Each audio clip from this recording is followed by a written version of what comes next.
suppose you're trying to leave some sort of people with some sort of message, some sort of like code to where you are right now in your physical world or your life. You want to leave some of that behind, and in writing you're able to do that, and then recording, obviously that's the process of doing it, releasing it, giving it to people.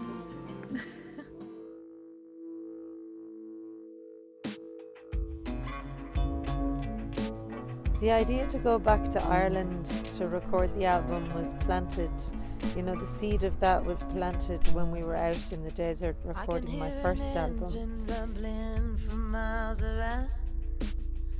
Sitting here, I can feel someone's on my ground. But there was something quite familiar about the barrenness, I think, of the desert, and it reminded me a lot of the Burren in County Clare, where I'm from. So you just swap the desert for rocks and you kind of have a really similar landscape. And the people that we met when we were out in the desert, it reminded me a lot of the hospitality that you could find in Ireland, where people are just welcoming and up for the adventure, up for the crack, whatever, which is what we found when we went out to the desert.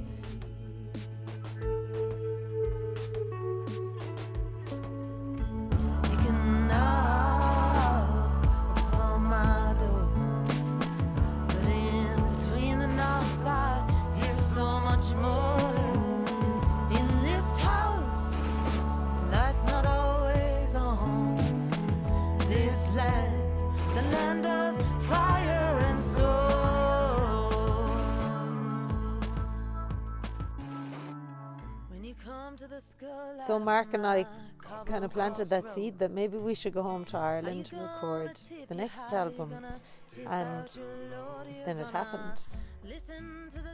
And landing in Ireland and going back, not only to go back home, that's the first time I'd been home in about 4 years, but also to go back to record was pretty amazing. You can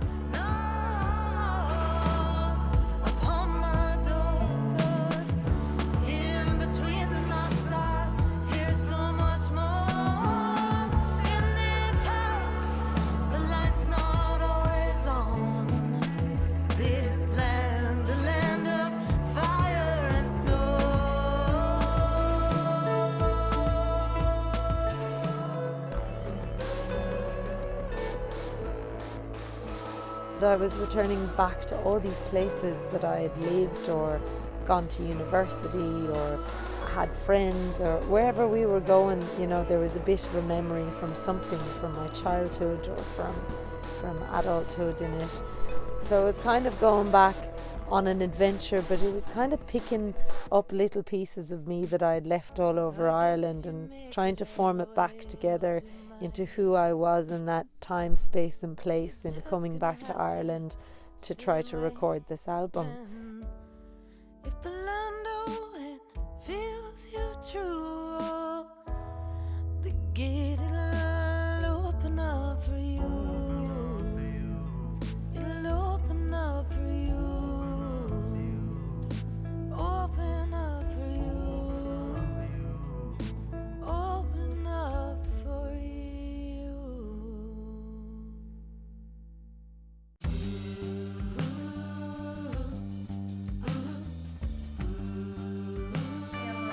Sure what day we're on, but it's probably a beginning of a day, because we have all the crew finally assembled. We did a few days planning. A couple of days ago, Mark and I both arrived, got over jet lag, and managed to find ourselves down here in Wexford for a few days, and planned out a little bit of what the next month is going to look like. It's still pretty vague, but we're getting there. There's just lots of very open space for really amazing things to happen.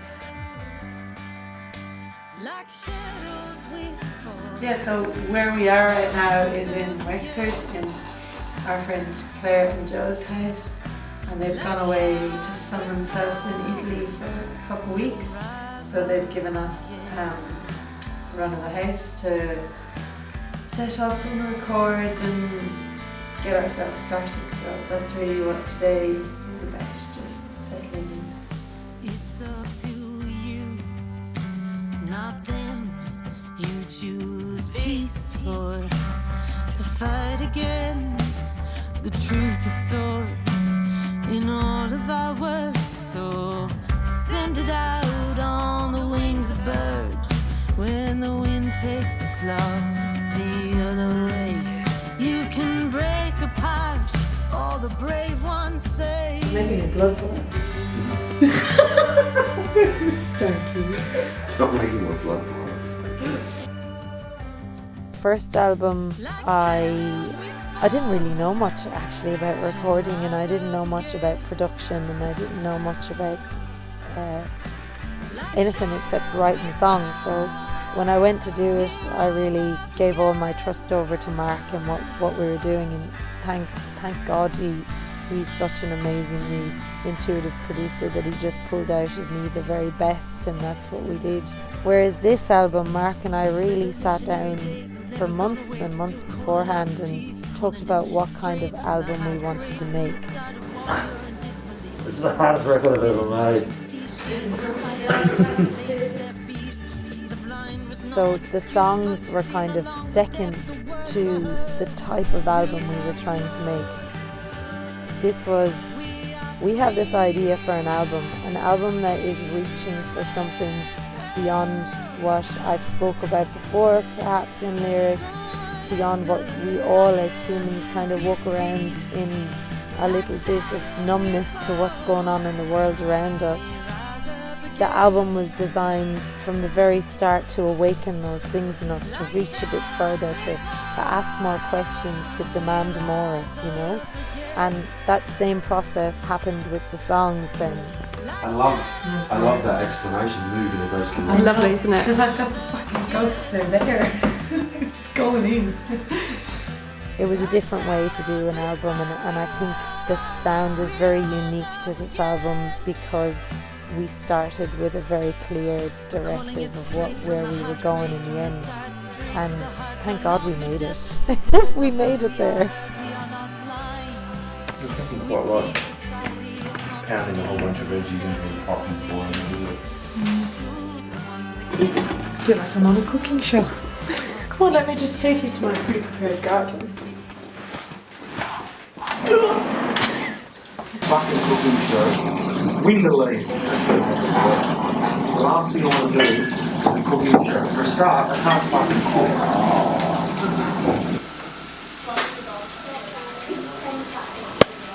Am I allowed to add garlic to your perfect carrots? Yes, please.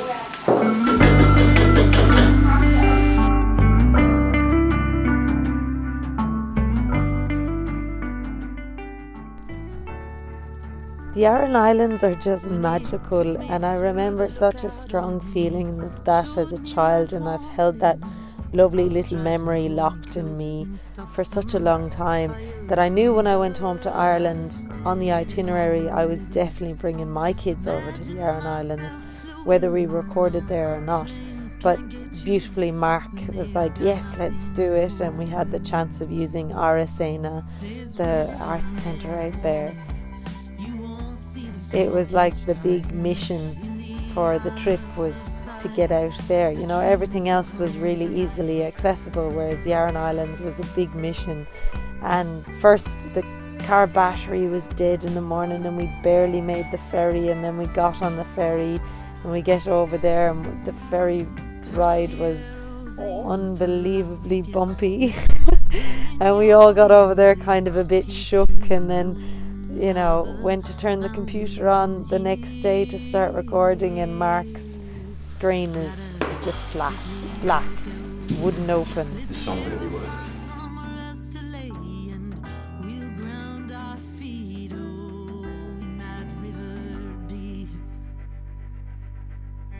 And we had the most amazing opportunity to record at Aran Islands, no traffic, no nothing, like perfect conditions for recording and no computer, you know. Shallow drifter.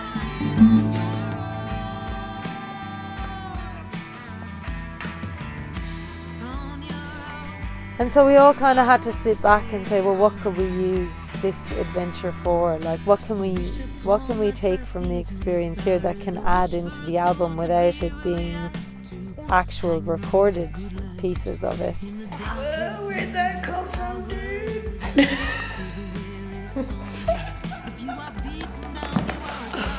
Wow, it's actually pretty powerful. Really, that time on the Aran Islands to stop, to process, to look at some of the songs, to feel where we were. Like, I really felt like a really strong sense of connection to the land there, and that continued on then for the rest of the trip, which has found its way into all the songs, really. So that time on the Aran Islands was, I don't know, I think it set the tone for the album. Definitely set the tone for the album, I don't have to think.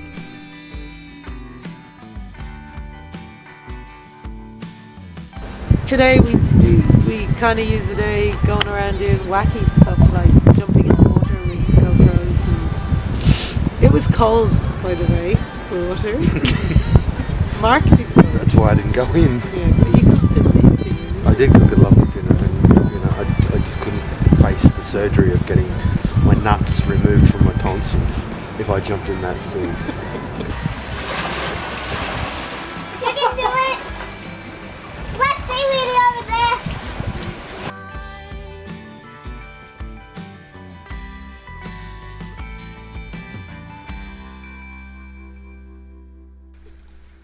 Mommy, it's cold!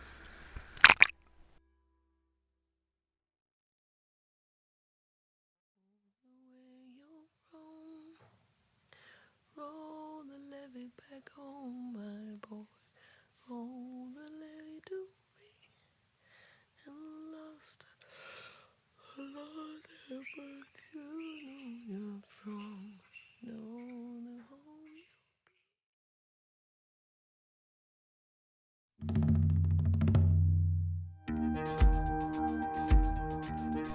Yeah, I think making the video was like a beautifully organic way to make art, because we were making something to make something beautiful, really, and not with an end purpose. And then the purpose of the beautiful thing revealed itself to us, which is just, I love it. I just love that. far off land is calling out, lost ones at sea.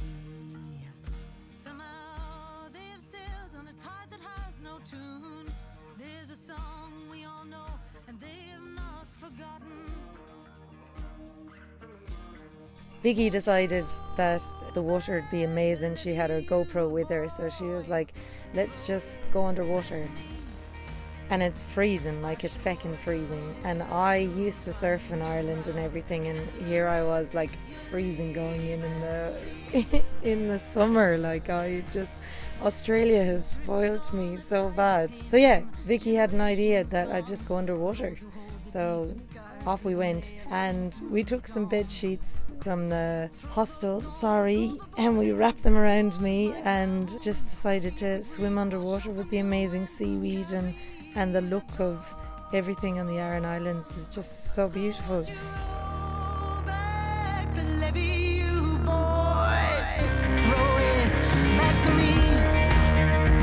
Our shores are where you'll find your ground, and the rest you leave at sea.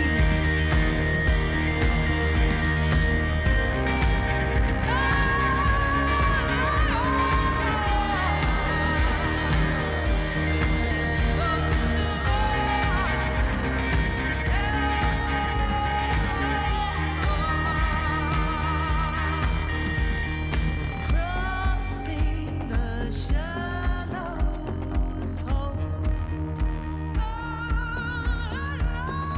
Can you hear us calling?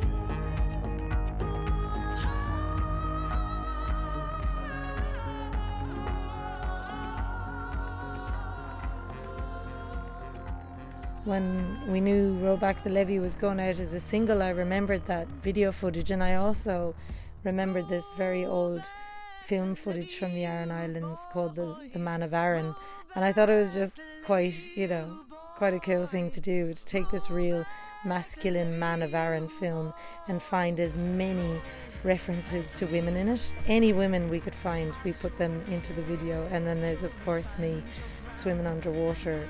And you know, the title of the album had a lot to do with that trip underwater with Vicki as well, because this idea of selkies always returning to their skin and returning to the sea, and the legend of the selkies is really how the album got its name, and the power that that stands for is kind of sprinkled across most of the tracks in the album.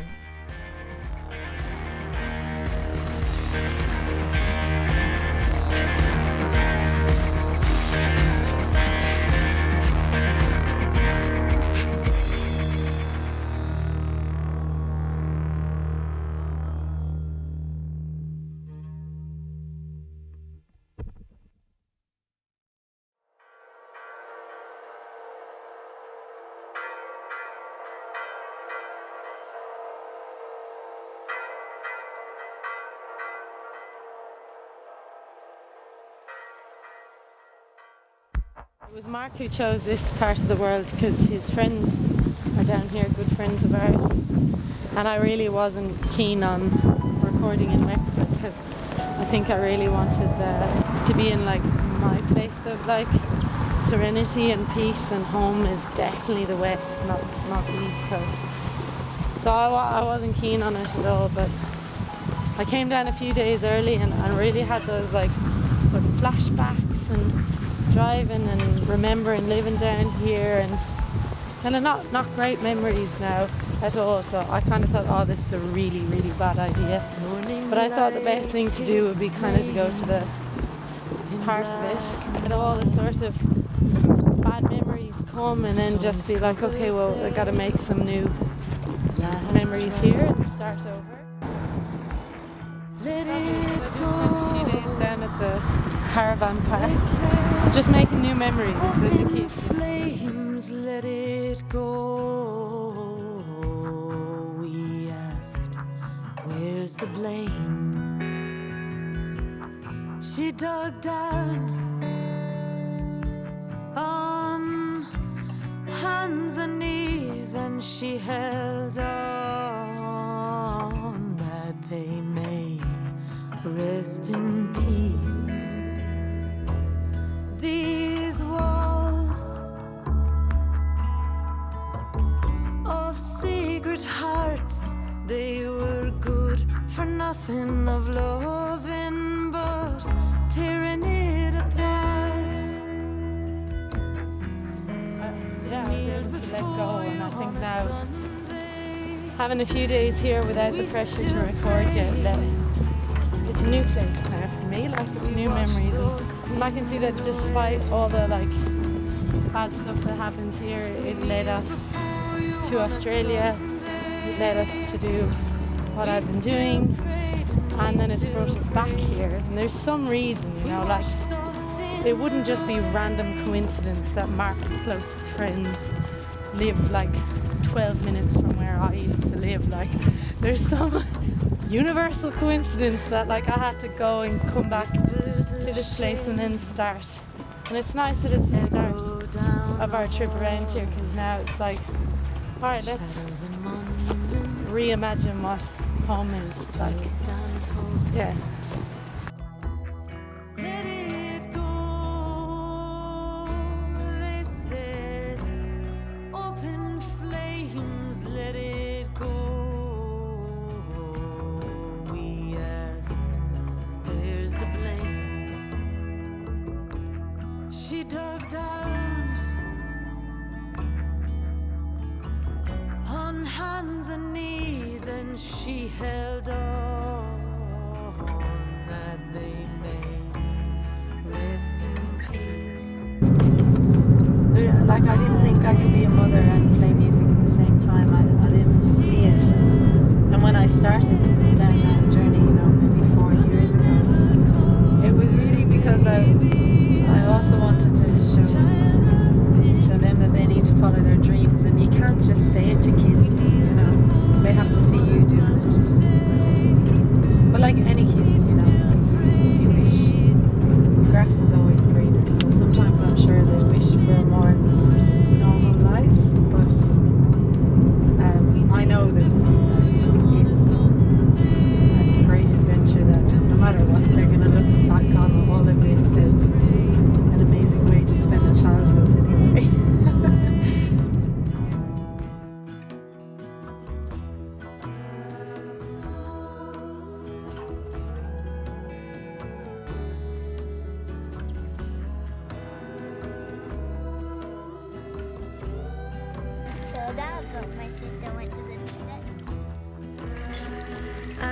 What's it like being on tour? It's fun, but I really miss my friends. And yeah, but you get to see cool places. Come on!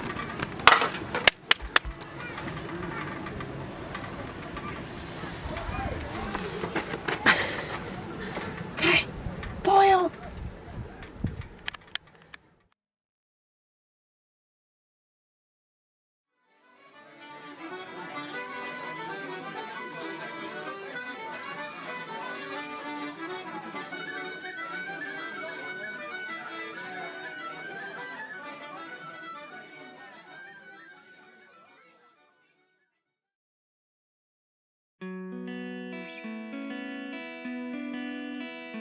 The passage of writing such a cathartic album on the first one and writing really personal experiences and letting all that be out there. Well, that first one was a real emotional diary for you. It really was. You'd been through what you'd been through, and you needed to kind of purge that and To move on. But that afforded, I think, the freedom to then now come to this album and be like, okay, well now I've done that. Now I want to say something. And I think this album is a whole bunch of saying something. And the stories that we collected along the way are, were definitely, like we had some, I mean, some of those stories were written before we left, like the idea of the tomb song was of course, yeah. crafted in concept, but then it took being there and surrounded by that place to really own the story. Like to stand in the power of myself and the story and what I was trying to say, what I am trying to say with the album. Whereas before, I didn't have the strength to stand up and be like, no, I'm owning myself enough to be able to talk about all this other stuff as well.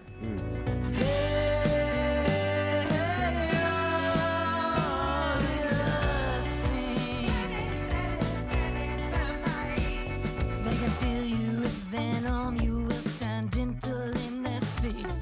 Like a python on the land, the dirt can never erase. Squirm through their promises, your path will stay straight and fall through the door. Sing with us, sing it. Hey, hear us sing.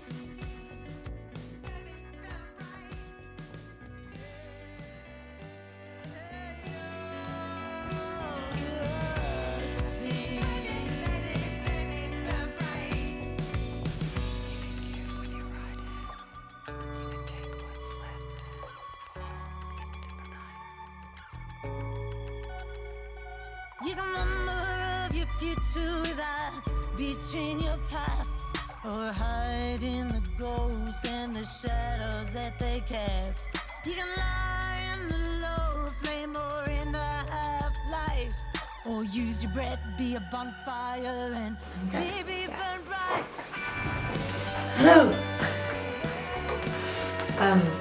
Taking over in the producer's seat today. Feeling quite producer-ish.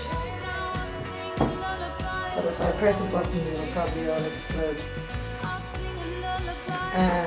Okay, today it's a beautiful, rainy, lovely day in County Wexford, and as you can see, we're set up here doing some recording again. We went to about midnight, I'd say, last night, and finally got a few little things down. Look, it's quite exciting. There's things that mean that there are songs growing. We got the bare bones of a song called Pantheon down, and right now we're working on Hope Will See Me Through. Oh, that hamster is gonna get it if it decides to make some noise in the middle of the recording. So right now I'm just going over with a fine-tooth comb over the lyrics. It's kind of like picking out nits, I think.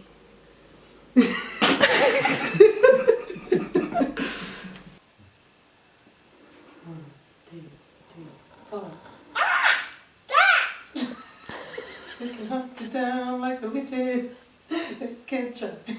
Think about it now. I don't know why can't you with the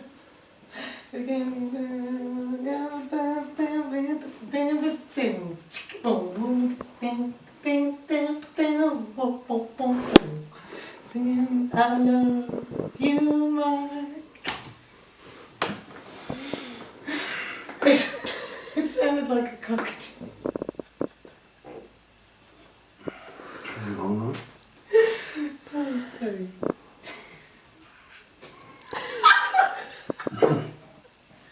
That actually sounds good. You have to delete it. Oh, okay. Did you delete it already? Yes, I did. Right then.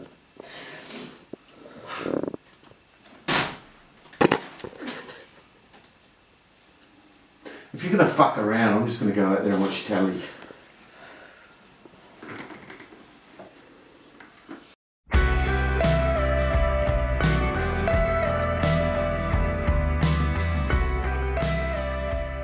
We committed to a ridiculous amount of Our life. to making an album. 2 years and a lot of fucking money to make an album and to make something that we were really proud of.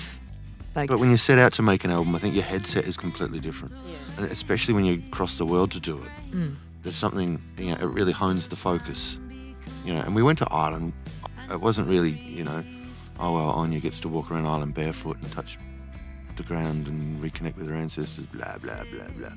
Sure, a part of that was true because that's your heritage, but the bigger picture for me was the musicality and the spirituality that comes from your country. And we really focused on that. I didn't have one of those big la la la, I am home, I must cry, I must connect moments. Like, You didn't really.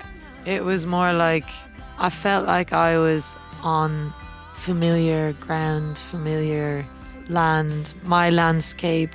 I felt my family was within distances, friends, places that I've grown up with. And when you look around and you're in a way comforted by those places, and then going to other places and rediscovering them as an adult, something like the Aran Islands I hadn't been out to since I was 13, Yep.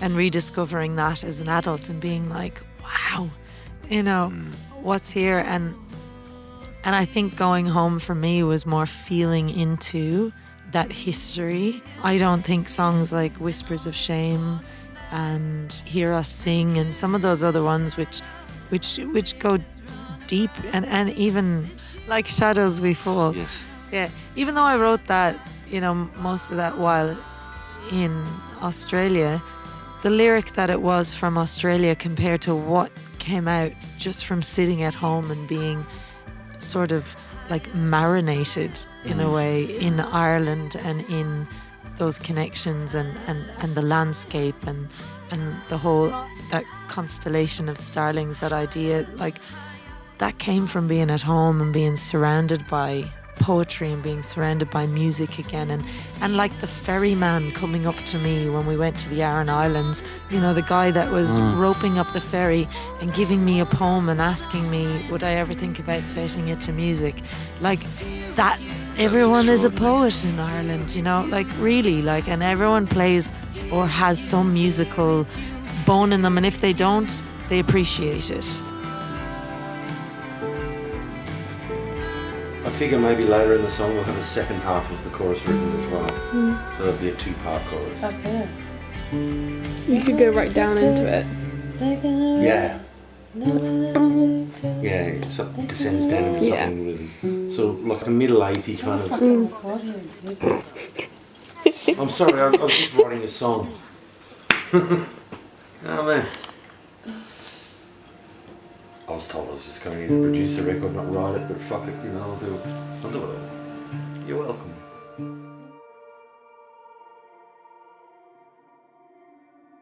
There's no magic dust that can erase your lust for the other woman that night.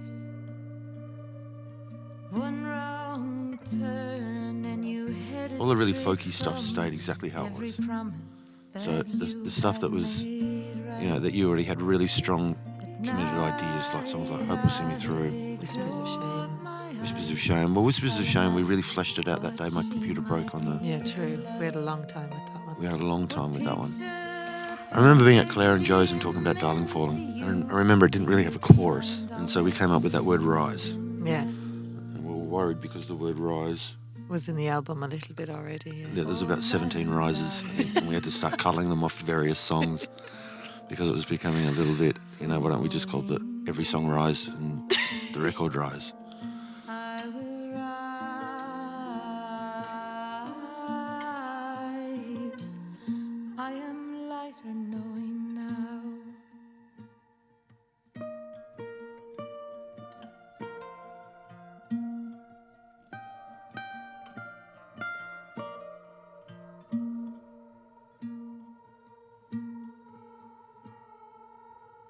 How do you sleep? You must She just came up to me and she said, Mary Jane's. And I was like, I wasn't. She was like, I was like, I wasn't. And she's like, I knew I knew you from somewhere, but, and she's worked with Carl in a band called Elf Estates, which were actually really amazing, I've got to say. You're on the track when things like that.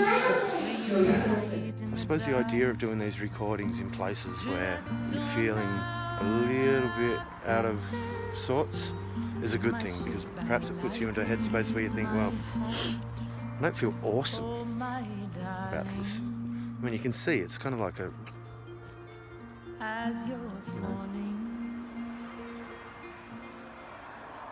it's kind of in the middle of Bonkersville. So here we are, still in County Clare, and we've moved locations. We're up in the research station again, but a group of, biologists came in and we had to move out.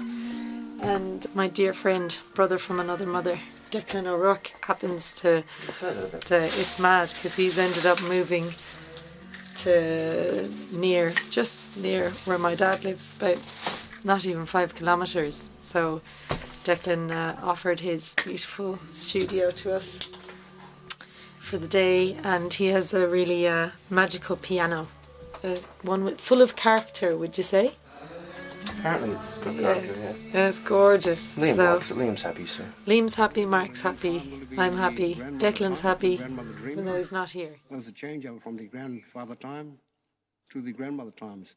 There's a female energy all around the planet, and it just means most females will be empowered.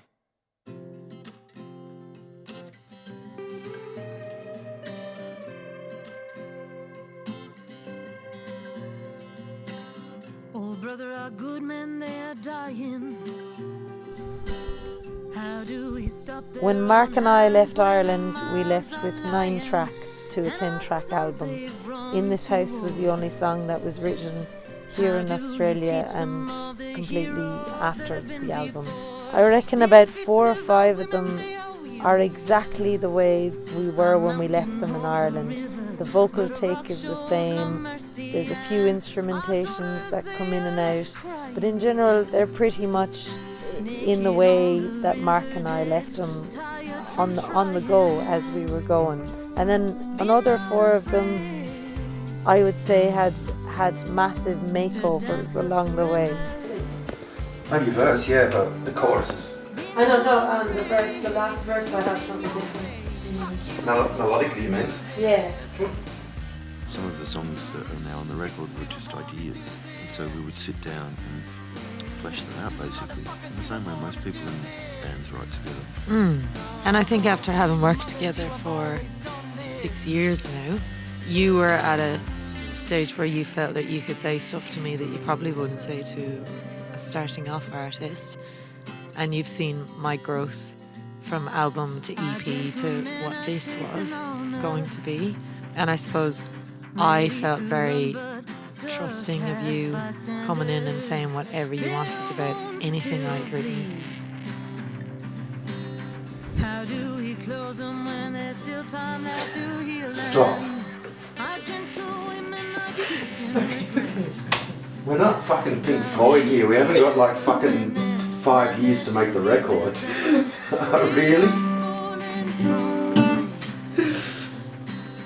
How can we hold them steady?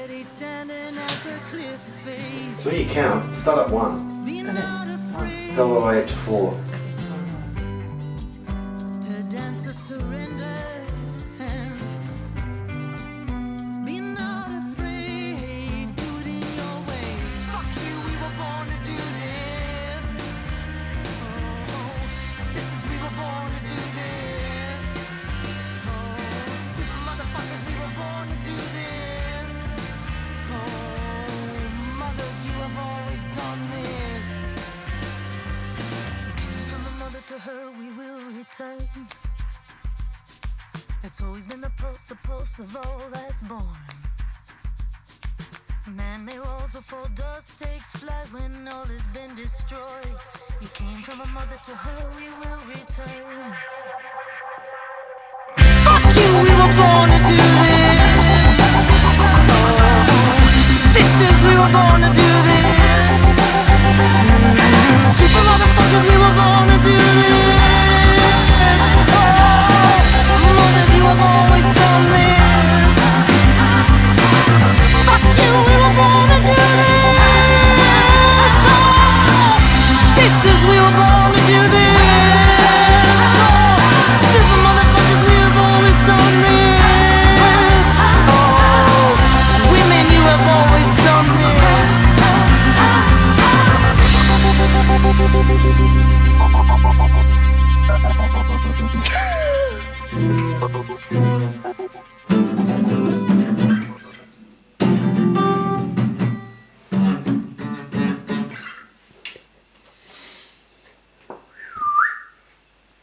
Mike's on.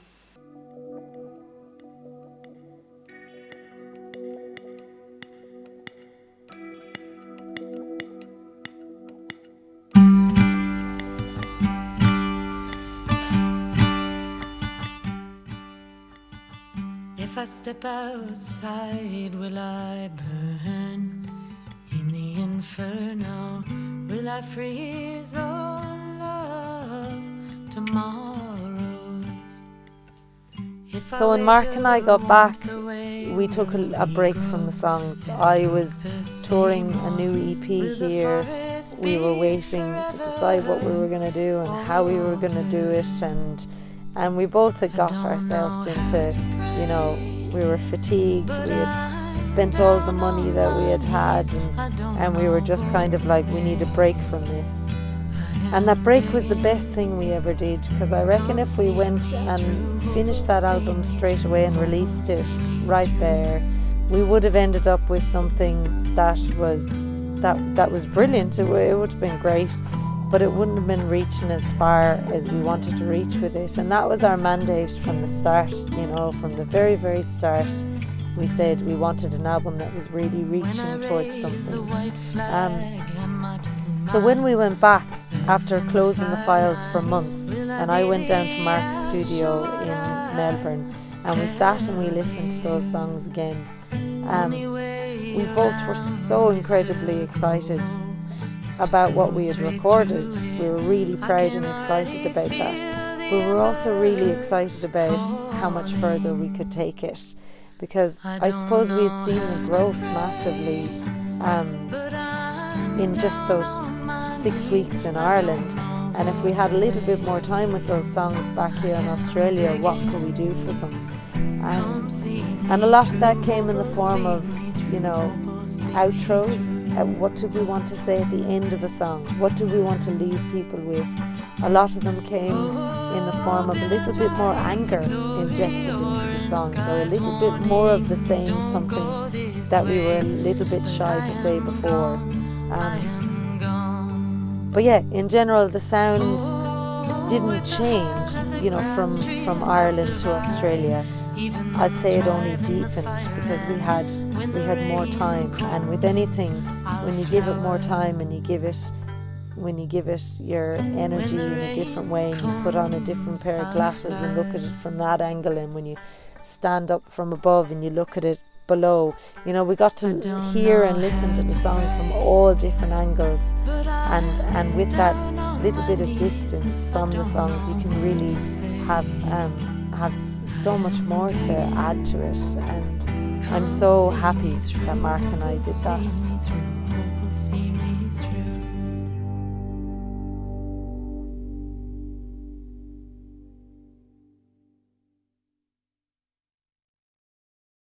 So that's a soccer ball bouncing on the floor of the apartment. Oh. And then the snare was... Wasn't that your chest? No, the chest was the other one. So This is the herbs. Tonight is getting... No, that one's the box. Oh yeah, the box. It's a box with a delay on it. And then the bottom snare still useful. is a wicker basket. You know. And then a drum practice pad. And then a shaker. Oh yeah. And then a suitcase. And then an handbumps. And then we wash a drum kit over the top of that.